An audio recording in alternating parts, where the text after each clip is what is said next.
बिस्मिल्लाहिर्रहमानिर्रहीम। हम कंटिन्यू कर रहे हैं अपनी lecture series on the subject of management by Stephen P Robbins. Last lecture जो हमने देखा उसमें हमने बात की डिसीजन मेकिंग के ऊपर और डिसीजन मेकिंग प्रोसेस के 3 स्टेप्स को डिस्कस किया था। हमने लास्ट लेक्चर में सबसे पहली जो बात की उसमें हमने डिफाइन किया कि हमारे पास डिसीजन क्या होता है, जिसको हमने कहा इट्स अ चॉइस बिटवीन 2 और मोर देन 2 अल्टरनेटिव्स। और हमने इंपॉर्टेंस को भी देखा कि तमाम लेवल्स ऑफ मैनेजमेंट में आपको डिसीजंस की ज़रूरत होती है और all types of managers in organizations are involve in decision making process. So ये हमने देखा। इसके बाद हमने आगे मूव किया था और बात की थी डिसीजन मेकिंग प्रोसेस के ऊपर, जिसमें हमने इसको 8 स्टेप्स में डिफाइन किया था। पहला स्टेप था कि आइडेंटिफिकेशन ऑफ अ प्रॉब्लम, दूसरा डिसीजन क्राइटेरिया बनाना, तीसरा allocation of weights to the criteria, चौथा स्टेप हमारा था कि हम अल्टरनेटिव्स को डेवलप करें, फिर एनालाइज करें अल्टरनेटिव्स को, फिर उन्हीं अल्टरनेटिव्स में किसी को सिलेक्ट करें और फिर हम उस डिसीजन की इम्प्लीमेंटेशन की तरफ जाते हुए 8वें स्टेप में इवेलुएट करते हैं कि हमारा डिसीजन क्या फ़ायदेमंद था या नहीं था। ये 8 स्टेप हमने अंडरस्टैंड किए और इसके बाद हमने मूव किया था पहले स्टेप को इन डेप्थ। हमने कहा कि आइडेंटिफिकेशन ऑफ प्रॉब्लम, और हमने डिफाइन किया कि problem is a discrepancy between an existing and a desire condition.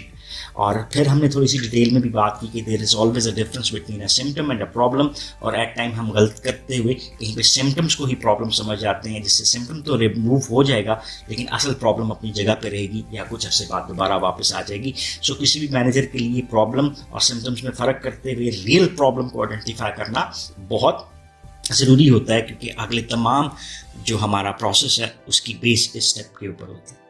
Then दूसरे स्टेप में हमने बात की थी कि डिसीजन क्राइटेरिया, और हमने डिसीजन क्राइटेरिया को डिफाइन किया कि वो एस्पेक्ट्स जिसको हमने डिसीजन करते वक्त कंसिडर करना है जो कि हमारी प्रॉब्लम से रेलेवेंट है, वो हमारा क्या बनता है, क्राइटेरिया बनता है।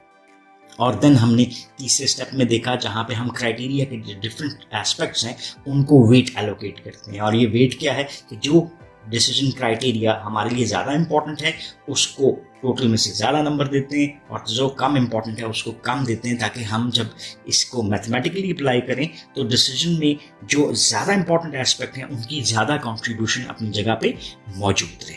तो ये 3 स्टेप्स हमने देखे थे। इसको थोड़ा सा एग्जाम्पल से भी रिमाइंड करते हुए फिर हम 4th से 8th स्टेप के ऊपर जाएंगे। आइडेंटिफिकेशन ऑफ अ प्रॉब्लम में हमने एग्जांपल में आइडेंटिफाई किया था कि सेल्स रिप्रेजेंटेटिव्स जो हैं उनको नए कंप्यूटर्स चाहिए। डिसीजन क्राइटेरिया में हमने memory, display, battery life, warranty और वेट को हमने इंपॉर्टेंस दी थी, यानी क्राइटेरिया के तौर पे लिया था। और फिर हमने इनको वेट्स एलोकेट किए थे, जिसमें सबसे ज़्यादा वेट मेमोरी और स्टोरेज को दिया गया था, दूसरे नंबर पर बैटरी लाइफ, तीसरे पे वेट को, चौथे पे वारंटी को और 5वें पे डिस्प्ले क्वालिटी रखी गई थी, यानी इसकी इंपॉर्टेंस कम से कम है। सो अभी हम मूव करते हैं और 4th स्टेप के ऊपर चलते हैं, developing alternatives. What do we understand by development of alternatives. अब सवाल सीधा सीधा एग्जांपल के तौर पे जो चीज़ है उसको साथ लेकर चलते हैं कि अल्टरनेटिव से क्या मुराद है। जस्ट टेक एन एग्जांपल कि हमारे पास लैपटॉप्स चाहिए, तो हमारे पास अल्टरनेटिव्स क्या है लैपटॉप लेने के।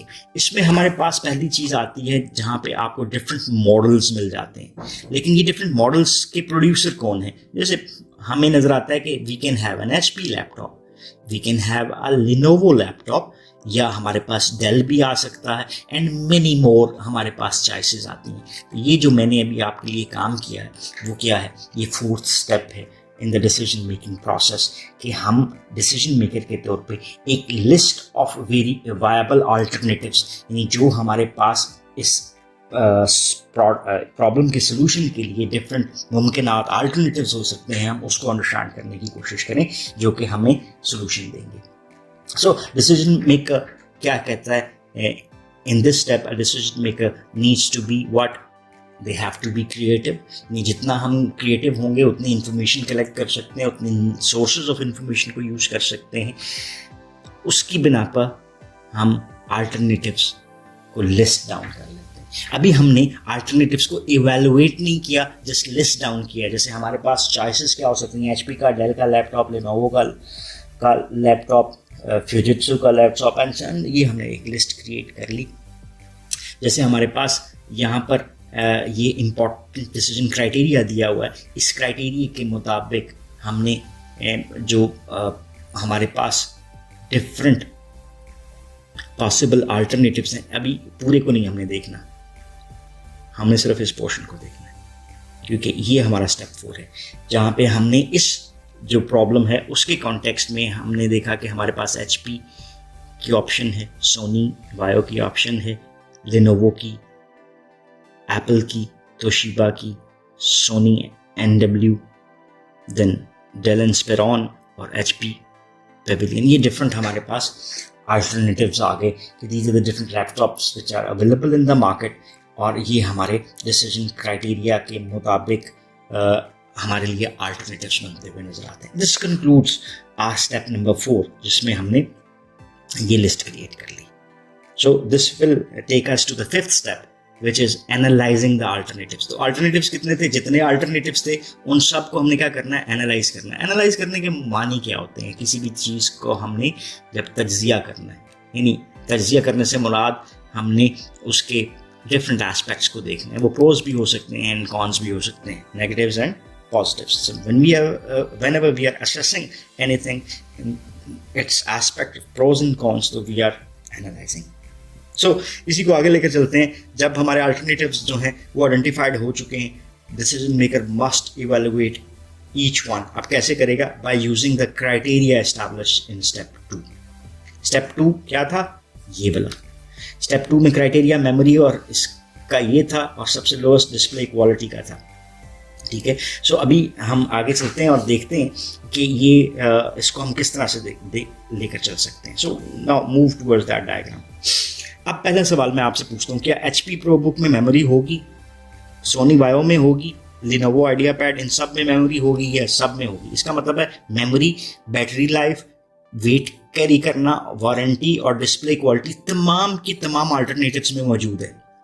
लेकिन क्या ये सारी चीज़ें हर लैपटॉप या हर ब्रांड के लैपटॉप में इक्वली मौजूद हैं? Answer comes no. तो अब हम देखते हैं इस अल्टरनेटिव को। पहला HP प्रोबुक। इस प्रोबुक को मैंने लिया, देखा अपने वेंडर से जहाँ से मैं इसको लेना चाह रहा हूँ उससे असेसमेंट के लिए मैंने इसको लिया। मैंने देखा कि यार इसका मेमोरी और स्टोरेज जो सी है वो बाकी सारे ऑप्शंस की निस्बत ज़रा बेहतर है, तो मैंने इसको 10 में से कितने नंबर दे दिए?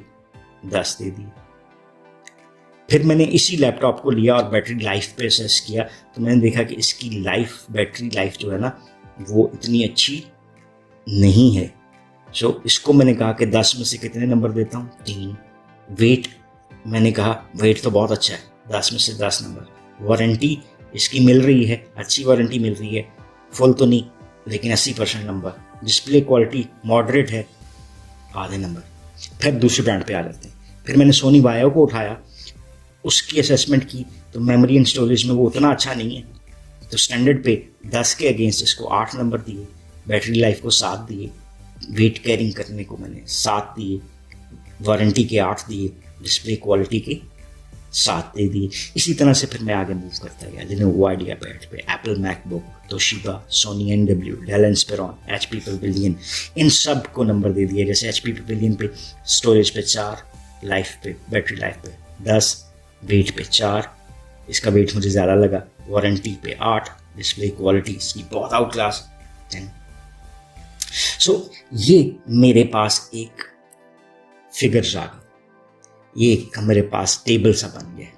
सो अभी हम क्या करते हैं, वापस चलते हैं और देखते हैं कि इस स्टेप में इस टेबल को डेवलप करने के बाद हम आगे स्टेप पे कैसे मूव कर सकते हैं।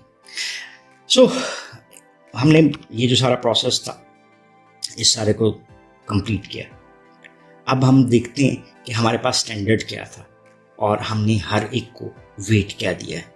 ठीक है, किधर चलते हैं? Look again at exhibit 2.3।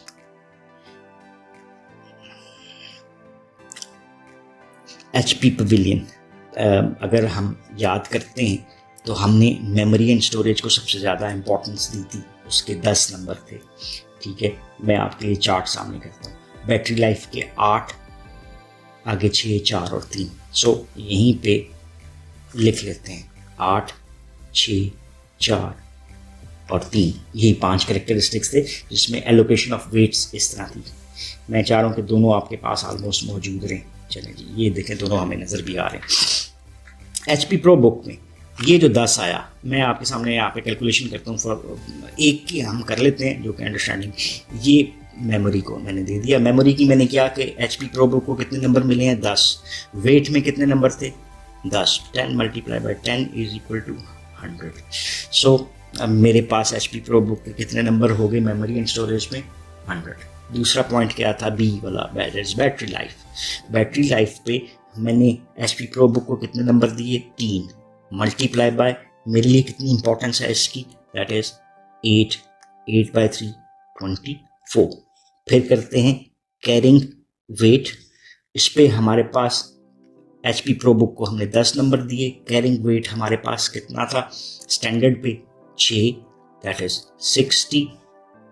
Then warranty में हमने इसको कितने नंबर दिए 8 मल्टीप्लाई बाय, ये वाला 8 मल्टीप्लाई बाय जो वारंटी का स्टैंडर्ड हमने रखा था वेट, ये 32 आ गया। और लास्ट जो है वो है हमारे पास डिस्प्ले, और उस डिस्प्ले में हमारे पास जो नंबर दिए थे हमने वो क्या थे 5 मल्टीप्लाई बाय जो हमारे पास स्टैंडर्ड डिस्प्ले क्वालिटी थे वो 3 थी, दैट इज 15। सो अभी देखते हैं मैच करते हैं क्या सेम है। हमारी कैलकुलेशन में भी ये 100 आया, इस कैलकुलेशन में भी 100 आया, इसमें 24 आया, 24 आया, इसमें हमारे पास भी 60 है, इधर भी 60 आया, 32, 32, 15, 15। सो देखिए this is how we are calculating. इसी तरह से हमने इस सारे प्रोसेस को रिपीट किया दूसरे के लिए, तीसरे के लिए और चौथे के लिए। सो अब भी देख लेते हैं जी इसको HP प्रो बुक का टोटल कितना बना, ये पहला टोटल आ गया। फिर सोनी वायो का टोटल क्या बना, ये हमारे पास दूसरा टोटल आ गया। सो HP प्रो बुक का हमने टोटल किया, टोटल कैसे कर रहे हैं जी, सो 60, 24, 32, 15 और इसका टोटल हमारे पास आ गया 231। इसी तरह से दूसरे का, तीसरे, चौथे, पांचवें और 8th चॉइस जितनी भी थी हमारे पास उन सब की टोटल किए 231, 231, 232, 231, 229, 204, 249 और 206। ये हमारे पास जनाब टोटल्स आपको आते हुए नजर आते हैं। सो इसी को हम वापस ले लेते हैं, ठीक है। एनालाइजिंग अल्टरनेटिव्स, देखिए ना, अब हमने हर अल्टरनेटिव को एनालाइज किया। अब ये कहते हैं कि समटाइम्स जो एक डिसीजन मेकर है might be able to skip this step if one alternative scores highest on every criterion. You wouldn't need to consider the weights because that alternatives would be already be selected. So आपने जब assessment में ही देख लिया कि इसको ज़्यादा weights मिल रहे हैं तो शायद हमें calculation की ज़रूरत ही नहीं पड़ी, क्योंकि एक वाज़ेह decision हमारे सामने आ रहा था, तो हम इस step को skip भी कर सकते हैं। अगर हमें weights कहीं ना कहीं equal में नज़र आ रहे हैं तो हमें शायद mathematical calculation की तरफ जाना पड़ सकता है। So आप हर एक को evaluate करते हैं और उसी की बेस के ऊपर आप अगले स्टेप पे जा सकते हैं, that is step 6, select and alternatives. So इसी स्टेप के ऊपर मूव करते हैं। It's 6 step is the decision making process is choosing the best alternative और the one that generated the highest total in step 5। अब देखना ये है कि स्टेप 5 में हमें हाईएस्ट टोटल किसका मिला था। लेट्स सी, जैसे हमारे पास यहाँ पर आ गया, हमारे पास मिनिमम स्कोर 204 का है और मैक्सिमम स्कोर हमारे पास ये 232 का है। सो अब सॉरी 232 नहीं, ये 249 ये हमारे पास है। So del Inspiron.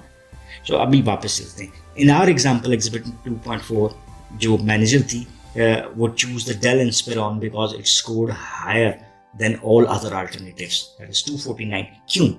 बिकॉज जो तमाम करेक्टरिस्टिक्स क्राइटेरिया में थे, अगर हम उन तमाम चीज़ों को किसी ब्रांड में देखते हैं इवेल्युएशन के बाद, तो उसमें टोटल करेक्टरिस्टिक्स बाकियों की निस्बत सबसे ज़्यादा है, दैट्स वाई उसका स्कोर भी हाई है। तो हम उस अल्टरनेटिव्स को क्या करते हैं, पिक कर लेते हैं। So that is what is termed as step 6, selecting an alternatives. Step 7 पे मूव करते हैं।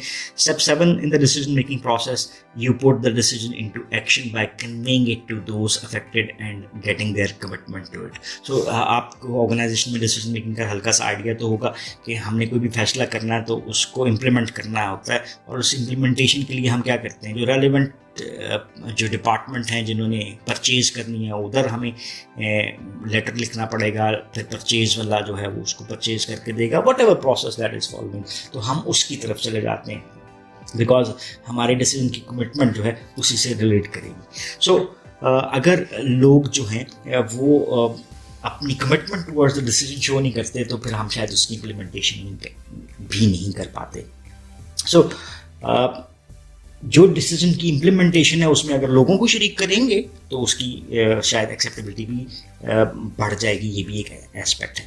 सो एक और चीज़ जो हमें नज़र आती है that is managers may need to do during implementation is reassess the environment for any changes specially if it's a long term decision. So अगर डिसीजन शॉर्ट टर्म के लिए है तो उसकी इम्प्लीमेंटेशन थोड़ी सी फ़र्क भी हो सकती है क्योंकि वो इतनी अरसे के लिए आपको सारे सिनेरियो में नज़र नहीं आएगा। लेकिन वो डिसीजन जैसे फ़र्ज़ करते हैं हमने कोई पॉलिसी दे दी है अबाउट सर्टन बेनिफिट्स, तो ये पॉलिसी बन गई तो साल साल चलेगी, या मैंने डेल कौन सा लैपटॉप ख़रीदना था, ये शायद उतना लंबा डिसीजन नहीं है जितना एक सैलरी से रिलेटेड पॉलिसी की बात है, कोई लीव की पॉलिसी की बात है। सो हमें ये देखना है कि are the criteria alternatives and choices still the best ones और has the environment change in such a way that we need to reevaluate. अब देखें इसकी ज़रूरत क्यों पड़ती है कि हमारे पास एक डिस्टेंस है डिसीजन होने और उसकी इम्प्लीमेंटेशन में कुछ फासला आ गया, दिन भी हो सकते हैं, महीने भी हो सकते हैं। उस महीनों की सिचुएशन में कहीं सिनेरियो चेंज तो नहीं हो गया, और अगर चेंज हो गया तो फिर हमें अपने डिसीजन की कुछ चीज़ों को रिवाइज करना पड़ सकता है। तो ये इम्प्लीमेंटेशन के साथ हमें इन चीज़ों को भी देखना पड़ता है। Once the decision is implemented तो हमारे पास लास्ट स्टेप जो बचता है वो है evaluate the decision effectiveness, the last step in the decision making process. ये क्या करता है? It involves evaluating the outcomes और results of the decision to see whether the problem जो हमने देखी वो रिजॉल्व की गई। If the evaluation shows that the problem still exist then the manager needs to assess that what went wrong. So ये देखें हमारे लिए किसी भी चीज़ के ऊपर फैसला करना इंपॉर्टेंट है और फिर देखना कि क्या फैसला दुरुस्त साबित हुआ या नहीं वो भी इंपॉर्टेंट है। और अगर वो प्रॉब्लम जिसके लिए फैसला किया गया था वो अपनी जगह पर है तो फिर कहीं ना कहीं प्रॉब्लम हुई है, इसको रीअसेस करना पड़ेगा कि क्या गलत हुआ। अब इसमें रीअसेसमेंट क्या हो सकती है? Was the problem incorrectly defined, कि प्रॉब्लम ही हमने सही नहीं समझी जिसकी बेस के ऊपर अगले स्टेप्स हुए, तो इसका मतलब है अगर प्रॉब्लम ठीक नहीं है तो उसको ठीक करेंगे।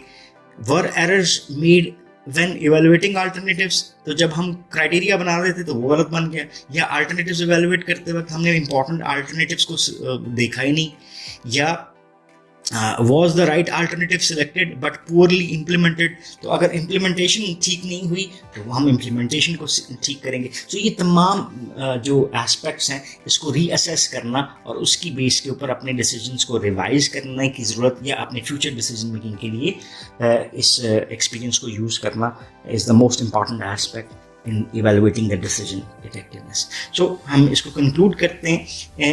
इन दो lectures को अगर हम देखें तो हमने इसमें डिसीजन मेकिंग प्रोसेस को डिटेल में अंडरस्टैंड किया, उसके 8 जो स्टेप्स थे उनको समझने की कोशिश की कि हम प्रॉब्लम को किस तरह से आइडेंटिफाई करेंगे, डिसीजन क्राइटेरिया किस तरह से क्रिएट करेंगे, फिर उसको वेट कैसे एलोकेट करेंगे, अल्टरनेटिव डेवलपमेंट कैसी है और एनालाइज कैसे कर सकते हैं हम, अल्टरनेटिव्स को सेलेक्ट कैसे करेंगे और डिसीजन की इम्प्लीमेंटेशन और at the end effective evaluation कैसे की जा सकती है। So that's all for this lecture. If you still have any question or queries that you need to ask, so you can ask in the comment section and we would definitely love to answer those. So once again, thanking you. Have a nice time. Allah Hafiz.